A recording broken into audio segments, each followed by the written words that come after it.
Olá, seja bem-vindo ao Guia Anônimo, um canal que fala sobre segurança da informação e hacking. Eu sou Afonso da Silva e esse vídeo que você vai assistir é uma aula que eu vou disponibilizar para você de graça aqui, que está lá no nosso curso de redes. Mas antes de falar do curso de redes, eu venho te convidar a se inscrever na lista de espera para o Guia Anônimo Fundamentos, um curso que tem como objetivo ensinar para você as bases para a segurança da informação.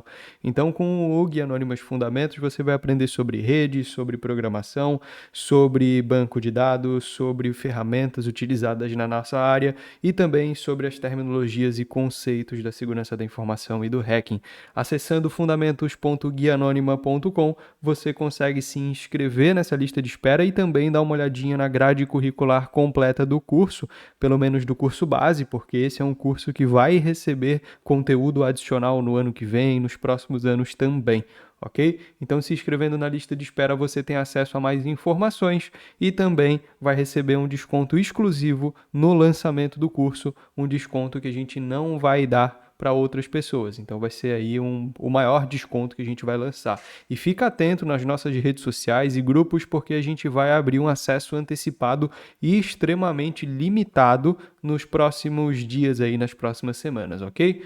E esse curso que eu vou disponibilizar aqui para vocês, essa aula de graça, é o nosso curso de Python que você consegue acessar com desconto em python.guianonima.com. Esse valor que está aqui é referente a fevereiro, então provavelmente quando você está assistindo esse vídeo aqui, o valor é outro, então vai ser diferente a promoção, pode ser que esteja com maior desconto ou com menor desconto, mas para saber isso é só você acessar o python.guianonima.com. Bem, pessoal, e nessa aula aqui a gente vai dar uma olhada rápida num código. E basicamente eu já adianto que esse código ele não foi feito por mim, eu também não obtive aí de livros e nem de nenhuma bibliografia que a gente apresentou ao longo do curso. Eu peguei esse código desse usuário aqui do GitHub e ele é o Python Packet Sniffer. Como o nome próprio já diz, ele é um sniffing em Python. A gente viu isso no Python 2, esse daqui é um código para Python 3, com algumas funcionalidades a mais, com algumas coisinhas a mais que podem vir a ajudar a gente. Eu vou estar apresentando ele para vocês aqui no Windows, mas ele é um código feito para funcionar no Linux, certo? Então ele é um código desenvolvido para funcionar em sistemas operacionais Linux, onde ele performa melhor. Então eu vou estar mostrando aqui para vocês no Windows e a gente vai partir para o Linux para execução desse código, para você ter uma noção de como ele funciona, perfeito? Então vamos dar uma olhada nele aqui. Ele é um código que tem 300 e poucas linhas, é bastante interessante, tem algumas funcionalidades bem legais e ele é super bem dividido do que ele precisa coletar, né? Das informações que ele precisa coletar. Com base no que você viu nos códigos de sniffing em Python 2, você pode tirar para o entendimento desse código aqui. Ele funciona basicamente da mesma forma, ele tem uma estrutura muito parecida do que a gente já viu aqui. Tá? Até porque ele é um código que está utilizando o socket para fazer essa verificação, né? Ele está utilizando o socket para fazer esse sniffing e a gente viu o socket ao longo do curso em boa parte dele, então não vai ser um bicho de 7 cabeças, não vai ser algo de outro mundo para você compreender. Eu vou dar uma passada rápida pelo código, não vou explicar linha por linha e é uma missão inclusive para você, caso tenha interesse em saber um pouco mais sobre ele. Tá? Acesse o GitHub lá, pausa no início da aula, vê o link, acesse o GitHub lá e dá uma olhadinha nesse código e tenta compreender ele da melhor forma possível. Aqui, como a gente já viu o socket em diversas aulas, eu vou estar passando por cima do código e executando ele para mostrar para você como ele funciona e a gente entra também no tópico que não necessariamente é interessante talvez desenvolver todos os tipos de ferramenta, tá? Mas sim obter ferramentas já desenvolvidas ou utilizar uma ferramenta mais consolidada no mercado. Se você fosse fazer algum tipo de automação, alguma coisa do tipo em cima de sniffing, em cima dessas interceptações de pacote, com certeza seria bem interessante você estar desenvolvendo a sua própria ferramenta ou estar utilizando uma biblioteca pronta. No caso, talvez uma biblioteca propriamente de sniffing ou uma biblioteca que traga essas informações para você de uma forma melhor. Assim como a gente viu lá no Nmap, né? O Nmap, o Port Scanner, em Python é muito mais simples utilizando a própria biblioteca Python Nmap existente do que você desenvolvendo um port scanner na mão. É menos performático, é menos intuitivo, então é muito mais fácil você utilizar algo que já está pronto, mas mesmo assim você ainda vai estar desenvolvendo o seu próprio código e facilitando essa personalização que você deseja. Então, aqui nesse caso, talvez fosse mais interessante obter uma biblioteca de sniffing e não estar utilizando um código desenvolvido com base em socket, certo? Mas, de qualquer forma, vamos dar uma olhada nele e vamos entender se isso aqui é válido ou não. E outro ponto que você também pode fazer é a automação de ferramentas já existentes. Nesse caso do sniffing, a gente tem o Wireshark e o Ethercap que fazem isso muito bem, por exemplo. Então, você poderia estar utilizando alguma automação dentro do Wireshark para que você conseguisse obter esses pacotes para utilizar em outras ferramentas desenvolvidas. Perfeito? Então vamos lá. A primeira parte do código é onde ele faz o import de todas as bibliotecas necessárias. Então a gente tem o import do socket, do struct, do textwrap, do bin.asc, do struct e do sys. Aqui ele está importando 2 vezes o struct, não precisa, né? Aqui foi um erro do autor. Basicamente, o socket é para fazer todas as conexões que a gente já viu anteriormente. O struct é para estruturar o código. A gente vai ver que ele é bem bonitinho executando ali no Linux. O textwrap, eu não sei, a gente tem que dar uma olhada aqui para que ele serve. O bin.asc é para converter todas as informações em binário que ele vai obter para ASCII, para ficar legível, porque senão vai ficar um monte de 64x barra 6489BX. Então, vai ficar um monte de codificação hexadecimal e binário e espaço de memória e etc. E a gente não vai entender nada. E aqui a gente tem o sys, que é de sistema. Aqui ele inicia colocando as tabulações. Então, tab 1, tab 2, tab 3, tab 4 e data tab também. Esse tab aqui, esse /t, é simplesmente para fazer uma tabulação dentro do terminal. Então, ele utiliza essa variável que ele já deixou pré-definida, simplesmente uma variável de espaço, totalmente estética. A gente tem o primeiro def, que é o main. Dentro desse main, a gente faz a conexão com o socket, utilizando ali o socket pf packet e o sock raw, e o socket ntohs. E o socket raw aqui é basicamente para obter dados brutos, perfeito? Ele cria filtros, ou seja, ele tem alguns filtros como ICMP, ICMP versão 6 para o IPv6, UDP, né? E TCP. Ele tem alguns filtros. Ali embaixo exibe ali outros filtros que ele possui. Aqui ele diz que esses, né, this is the filter, ou seja, para você selecionar um filtro como argumento do próprio código. Então aqui ele está pedindo o sysarg. Por que ele está pedindo isso? Porque olha só, quando a gente vai executar esse código, a gente pode estar colocando o argumento do lado dele, como normalmente é feito para as variáveis, né, para os scripts desenvolvidos em Linux, perfeito? Por isso que ele tem esse argumento aqui. Então aqui basicamente a gente tem alguns filtros pré-definidos. Ele continua com while true, onde ele dá um raw, adiciona aqui para onde, né, quem que vai receber essa conexão, coloca aqui as configurações de MAC, configurações de source, né, quem está enviando, quem está fazendo essa comunicação, e coloca isso tudo como raw data. Depois disso, ele verifica se é IPv6. Caso for IPv6, ele inicia um outro tipo de comunicação para IPv6 header, para ter informações de IPv6. Caso seja IPv4, ele faz o filtro com as informações do packets v4 para IPv4. Depois disso, a gente parte aqui para o print dos pacotes, realmente, né, passando para versão, tamanho do cabeçalho, time to live, proto, source e target, ou seja, quem está enviando e quem que é o alvo, e dos dados em si, passando isso daqui tudo para IPv4 packet data, ou seja, um objeto dentro da biblioteca existente ali. Do próprio socket. Aqui ele verifica se o proto é igual a 1 e se existe um tamanho igual a 0 ou um filtro igual a 1 nas variáveis que ele acabou de buscar, para que ele consiga fazer o print, porque senão ele vai fazer um print vazio, né? Então esse print vazio não é importante. E aqui ele printa o tipo de CMP, o código em si e o checksum, né? O checksum, que é basicamente ali o sumário dessas informações. Depois disso, ele tem outras validações para verificar se não está vazio, para que ele possa printar novamente ali a versão, o cabeçalho, o tamanho desse pacote e o time to live dele. Assim também como ele vai printar o proto, o source e o target, ou seja, quem está enviando e quem está recebendo. E aqui embaixo ele vai fazer o print das flags do cabeçalho, que também existem. Isso tudo formatado. Tá? Isso tudo formatado para ser printado, que é uma das partes mais complicadinhas do código se a gente for parar para analisar. Depois disso, ele verifica se os dados são maiores do que 0 e qual porta que ele está recebendo ou está funcionando para verificar se é uma informação HTTP, né? Se é na porta 80, por exemplo.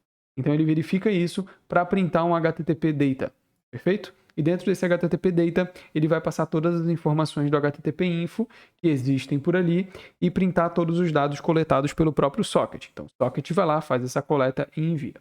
A mesma coisa ele faz aqui para verificar as informações do UDP, onde ele vai conseguir obter as informações também de versão, cabeçalho, tamanho e time to live, assim também como aqui o alvo e quem está enviando essas informações e a porta, né? A porta de destino e a porta que está enviando as informações da mesma forma.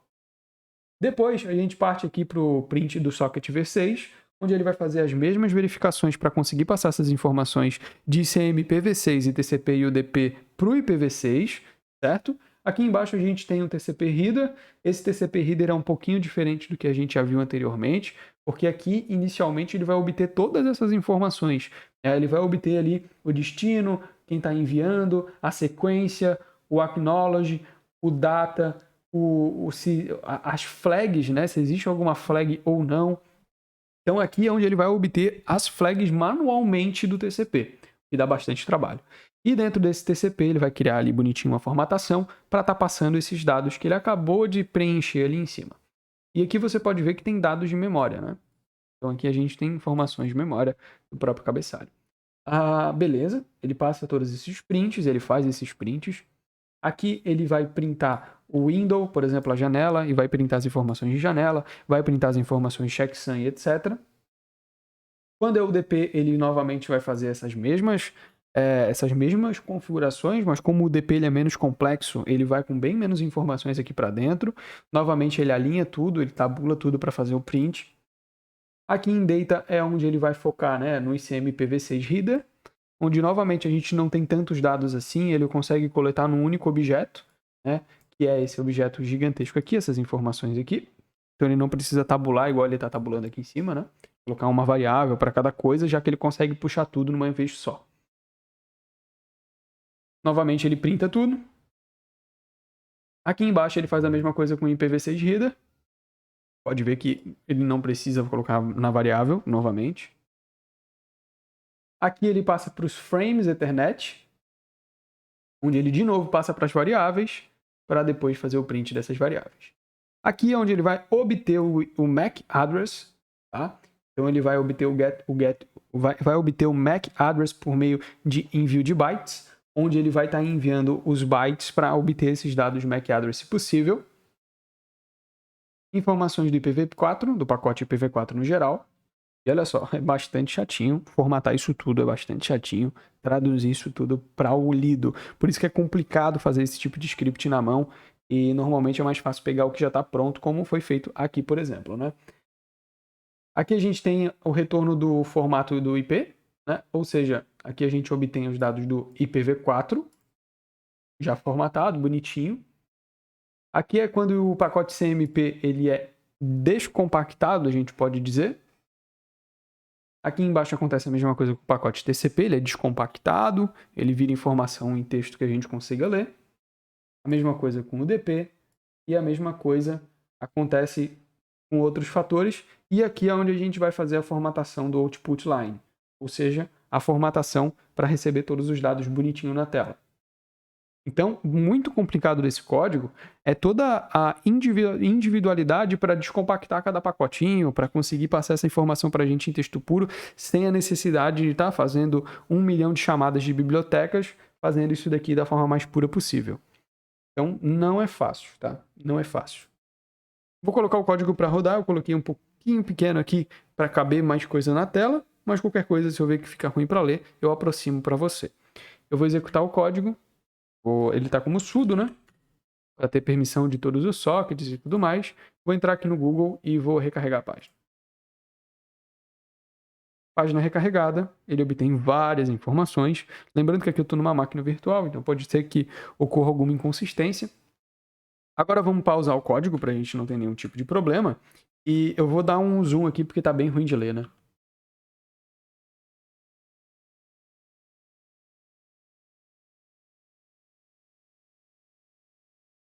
interrompendo esse vídeo aqui no meio para reforçar que acessando python.guianonima.com você acessa aí a página do nosso curso de Python com um desconto já aplicado, tá? Então é um curso bem bacana aí que tem mais de 11 horas de conteúdo em vídeo, e se você não tiver interesse nesse curso ou tiver interesse em outros conteúdos que a gente desenvolve, você pode estar acessando o guianonima.com e estar acessando por aqui todos os nossos cursos com desconto. Então, quando tiver algum desconto em algum conteúdo nosso, já vai estar aplicado diretamente aqui nesse menu, ok? Então, guianonima.com, e você vai conseguir por aqui também se inscrever na lista de espera para o Guia Anônima Fundamentos.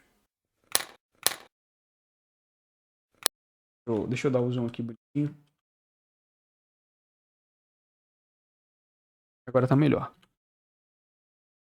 Beleza, vamos dar uma olhada aqui nesse código, no que ele trouxe pra gente. Interessante. E a saída dele é essa mesmo. Você pode, obviamente, estar colocando a saída dele para um TXT, tá? Não tem problema nenhum nisso. Você pode estar colocando um TXT aí que vai dar boa. Aqui você pode ver que tem bastante tipo de pacote, né? A gente tem pacote TCP, a gente tem pacote CMP e tudo mais. E ele nem consegue printar tudo, porque o terminal ele tem um limite. Então o mais certo seria realmente você jogar esse cara aqui para um TXT, tá? Fazer o output dele para não ter problema mesmo. Então aqui ele vai dizer para a gente, vamos pegar um TCP inteiro aqui, esse TCP aqui, por exemplo. Ele diz que a versão é a 4, que o tamanho do pacote é 20, o time to live dele é 64. Ele tem o source, né? Quem enviou fui eu aqui no caso, o target é o alvo, o servidor da Google. O segmento TCP, ele passa aqui a porta de destino e a porta que enviou, ou seja, a porta que enviou foi a 21.076 e a porta de destino lá foi a 18.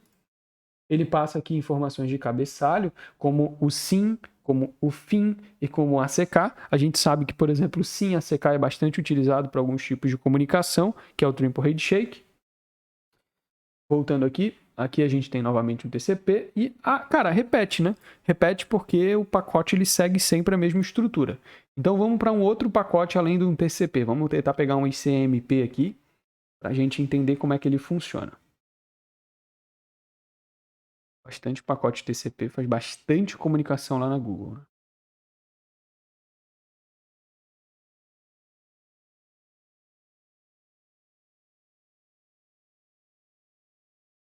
ICMP.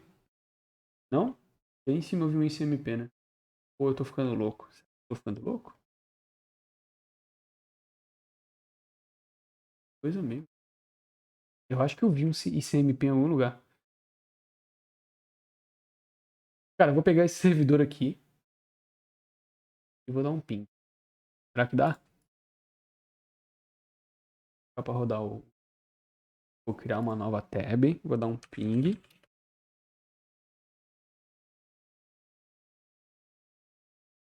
Tá pegando. Beleza. Vou aqui, vou fechar esse cara aqui também. E agora a gente tem ICMP lá em cima. Não tô ficando louco. Eu vi a tabulação diferente, né? Pelo menos. É porque, obviamente, é uma comunicação TCP, né? Beleza, pô, é uma comunicação TCP e etc. Aqui. Beleza, você pode também estar me perguntando, Afonso, por que a gente não viu nenhum tipo de tabulação do HTTP? Porque a gente está utilizando aqui o 443. Quando se utiliza a porta 443, a gente não usa o HTTP, a gente usa o HTTPS. Por isso que você não viu nenhum tipo de segmento HTTP nesses pacotes. Aqui ele já definiu o ICMP, ó. O ICMP type, o tipo do ICMP, tipo 8, o checksum dele e as informações do próprio ICMP, certo? Mas por ele ser um TCP, ele sempre fica junto com o TCP, óbvio, porque ele é um pacote do tipo TCP. É uma comunicação TCP que está rolando aqui. Aqui ele passou as flags e passou tudo que a gente já viu. Vamos tentar pegar uma página HTTP mesmo, sem a criptografia, e vamos dar uma olhada em como que a gente vai ver as informações HTTP aqui dentro desse script. Show, eu estou aqui na Acunetics. Aqui na Acunetics a gente tem algumas páginas de teste, e essas páginas de teste elas não utilizam HTTPS, elas utilizam HTTP. Então eu vou aqui, estou com um teste na SearchArt, por exemplo. Eu vou abrir o meu script e vou dar um clear aqui só para não ficar essa bagunça que já tá. E vamos executar esse cara de novo. Vamos executar. Vamos voltar lá para o navegador. Vamos dar um go. Vamos voltar no meu script. E vamos pausar ele. Será que deu alguma coisa? Será que a gente vai conseguir obter um HTTP aqui?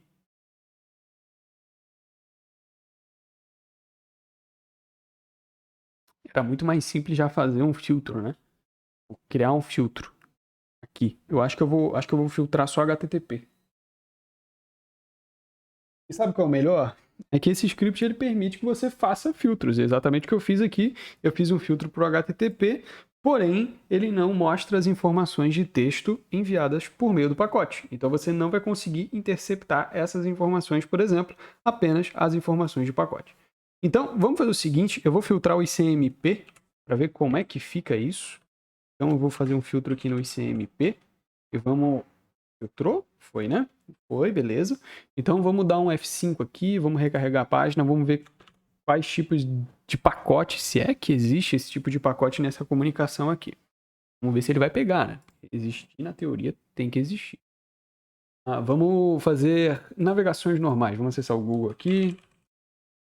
Acredito que não vai rolar esse tipo de coisa. Acredito que não. Mas aí se a gente rodar ali um ping, tem que ter, né? Vamos fazer para o servidor da Google de novo. Aí ele obtém. Então era muito mais fácil para exibir o ICMP para você eu ter filtrado pelo ICMP, né? E por aqui você vai conseguir visualizar basicamente as informações só ICMP. É o tipo do ICMP, o código do ICMP, caso dê algum erro, né? Caso dê algum erro, ele exibe o código ali. E o checksum do ICMP. Não tem muito o que ser feito nessa informação. Você consegue obter mais informações, inclusive no próprio comando de ping. Mas, como eu disse, esse tipo de script é caso você venha personalizar alguma coisa, venha criar algum tipo de ferramenta que necessite desse feedback de um checksum ou saber ao menos se tem alguma informação ICMP. Não necessariamente é a melhor ferramenta para isso, porque existem ferramentas muito boas no mercado de interceptação de dados. Essa daqui foi uma atualização, uma adição de conteúdo no que se refere aí ao sniffing, já que a gente exibiu principalmente sniffers em Python 2 e agora esse sniffer em Python 3 é um pouco mais complexo. Eu vejo ele como mais bonito do que os outros e também uma evolução natural aí das coisas. Espero que você tenha entendido, tenha curtido e eu te convido novamente a dar uma olhada no código original, no script original, pega o script, tente ler, tente entender para ver se você captou certinho toda a parte do socket que foi passada ao longo do curso. Beleza? Então é isso. Muito obrigado e a gente se vê na próxima aula, deixando bem claro que eu espero muito que você esteja curtindo as atualizações que a gente trouxe aqui do curso Python para Hackers e já adianto que se for necessário fazer atualizações ou adição de conteúdo novo mais para frente, a gente está disposto a verificar a possibilidade disso, a gente está disposto a colocar mais conteúdo aqui no curso, assim como a gente está fazendo lá no Redes para Segurança da Informação no ano todo de 2022. Beleza? Então é isso, valeu e até mais. Então é isso, muito obrigado por ter assistido essa aula, espero que você tenha curtido, não se esqueça de deixar o like e compartilhar essa aula aí no seu grupo de estudos e se você tem interesse é só acessar as nossas páginas e os nossos links, como já dito anteriormente. E aqui no guianonima.com você também consegue visualizar o nosso grupo do Telegram, o nosso grupo do Discord e também o nosso Instagram, porque a gente cria conteúdos exclusivos para essas outras redes, beleza? Valeu e até mais!